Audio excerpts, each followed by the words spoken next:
Aşkta yürek yerin olmasa her defa yanıyor istediğim yarısı acının ismiye bakma ben nefesim.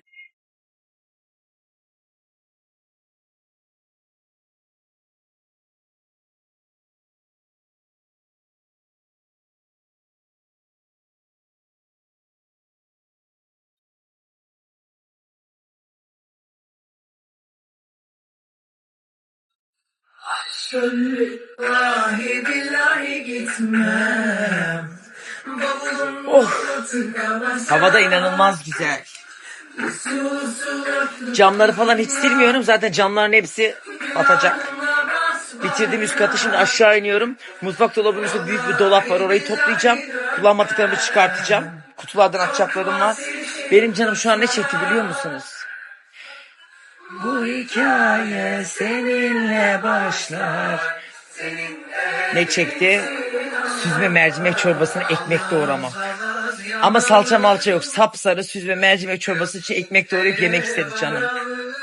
Şimdi mercimek söyleyeyim, sipariş edeyim mi ben mercimek çorbasını kendime? Aşkta bir insan elinden de her iş gelmemeli ya. Ya bir bırak ya, yapamıyorum de ya. Allah kahretmesin beni ya.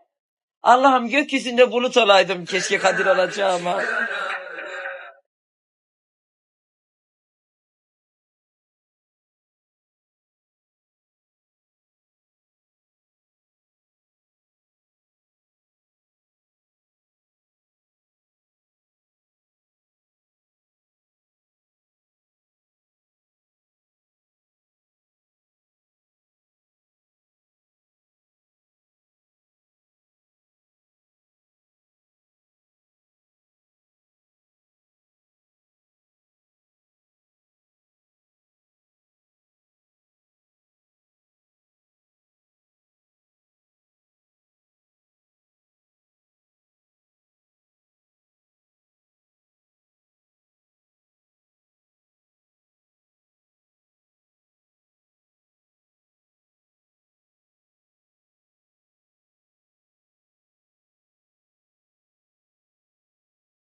بينزل تحت فعنك سرح انا بسحالي ومن علالي خطبت قلبي بينزل تحت انا اتجرح ومن عيون.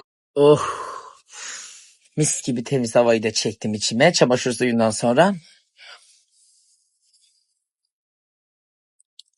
Mercimek çorbasının için ekmek doğramadım mı asla yiyemiyorum.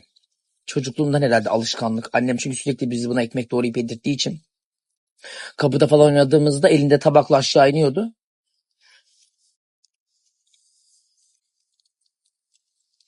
Hem ciğerlerimi temizler. Oh, Allah'ıma hamdolsun ya Rabbi. Ben yattım sen kaldır Allah, kaldırmasına dinimle imanımla gönder Allah. Allah dede serinle Rabbin her an seninle, zikret daim dininde la ilahe illallah. Bir kaldı, kurutma makinesiyle çamaşır makinesini çekeceğim. Akşama çocuk görmeye de gideceğiz, o yüzden hızlı davranıyorum.